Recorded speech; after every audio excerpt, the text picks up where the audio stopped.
तो हमारे पास medical college ही नहीं बन पाए थे। हमारे बच्चे पढ़ने के लिए साउथ और महाराष्ट्र जाते थे। अब मेडिकल कॉलेज बन रहे हैं और हमने बड़ी संख्या में डॉक्टरों को तैयार करने के लिए मेडिकल कॉलेजों की संख्या बढ़ाई। आज सीटें हमारी लगभग 2.5 गुनी हो चुकी हैं। पहले सीटें 5,000 थी, लगभग 12,500 MBBS की सीटें हैं। MSMD की सीटों में पर्याप्त बढ़ोतरी की है और हमने चिकित्सकों को अपने सरकारी क्षेत्र में लाने के लिए इनकी वेतन भी बढ़ाने का काम किया है। 5 लाख रुपए मैक्सिमम देने वाला, विशेषज्ञ चिकित्सकों को देने वाला उत्तर प्रदेश पहला राज्य है और हम लगातार इस दिशा में प्रगति कर रहे हैं। और हमने यह आनकाल भी व्यवस्था कर रखी है। यदि चिकित्सक उपलब्ध नहीं है हमारे अस्पताल में तो हम उनको काल पर बुलाएंगे और उनको हम प्राइवेट चिकित्सकों उनको हम अपने मानदेय दे करके तैनात करके काम चला रहे हैं। और जैसे ही चिकित्सक जैसे जैसे मिलते जाएंगे हम तैनाती करते जाएंगे। बाराबंकी में औद्योगिक निवेश बढ़ रहा है लगातार। अभी रामतनई घाट में ही औद्योगिक कॉरिडोर बन रहा है, तो क्या यहाँ पर टैक्स फ्री जोन वगैरह कुछ ऐसी कुछ? देखिए, ये विशेष योजनाएं हैं, इसके लिए हम लगातार काम कर रहे हैं। हमारी जो इन्वेस्ट यूपी वेबसाइट है उस पर जाकर के सिंगल विंडो सिस्टम के माध्यम से देख सकते हैं। हमने उद्योगपतियों को लगातार आकर्षित करने के लिए विभिन्न योजनाएं लाई हैं। उनको जमीन की रजिस्ट्री में हमने छूट दिया है। इसके अलावा GST और अन्य जो हमने उनको लगातार छूट देने का काम किया है।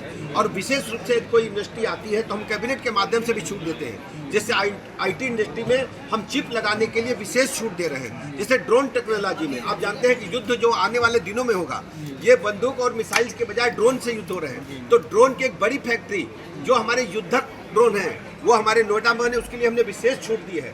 ऐसे अन्य क्षेत्रों में जो विशेष फैक्ट्रियां हैं, विशेष उद्योगपति हैं, उनके लिए कैबिनेट के माध्यम से भी हम छूट देते हैं। बाराबंकी में 5 हाईवे हैं सर और सड़क हादसों की संख्या लगातार बढ़ रही है। मतलब इन दिनों तो और ज्यादा बढ़ हमारी गई है। चिंता का विषय है और ट्रामा की जरूरत है। पूरी बात बता रहा हूँ।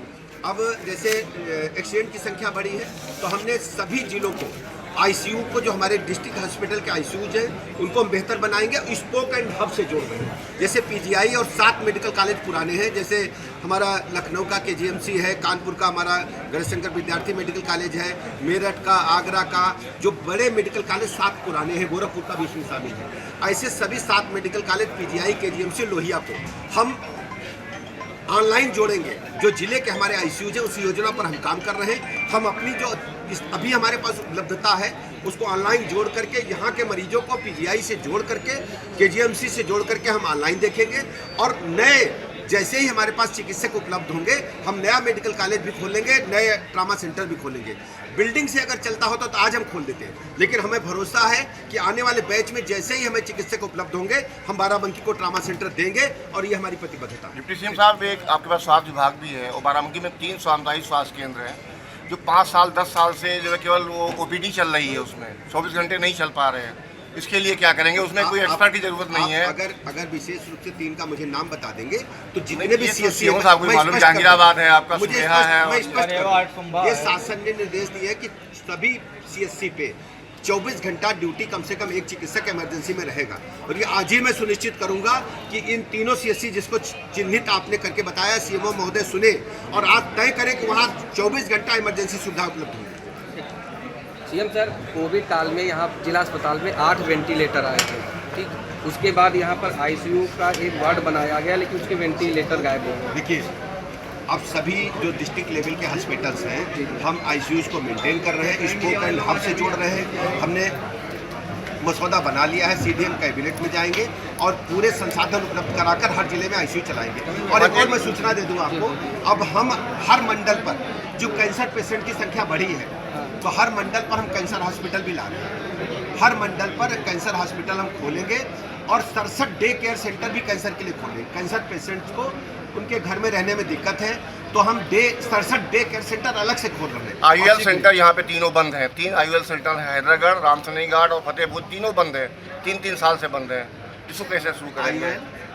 नेत्र ऑपरेशन के लिए, नेत्र ऑपरेशन का कोई सेंटर बंद नहीं होगा।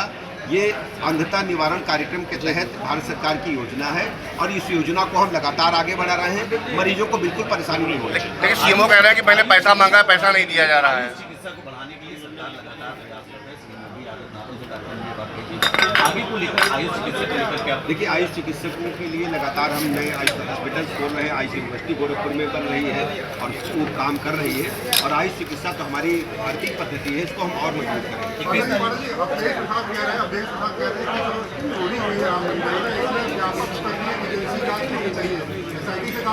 आप उनसे पूछो, बाबरी मस्जिद में चंदा इकट्ठा, तो उसके बारे में एक बार बात करके देखें। कांग्रेस की तरफ से पेपर लीक वाले मामले में राहुल गांधी और देशव्यापी संरक्षण करने का देखिए, हमारी सरकार प्रतिबद्ध है, युवाओं के साथ खड़े, छात्रों के साथ खड़े, अन्याय नहीं होने देंगे। आपके राज्य की खबरें, आपके शहर की खबरें सबसे पहले जानने के लिए देखते रहें अमर उजाला।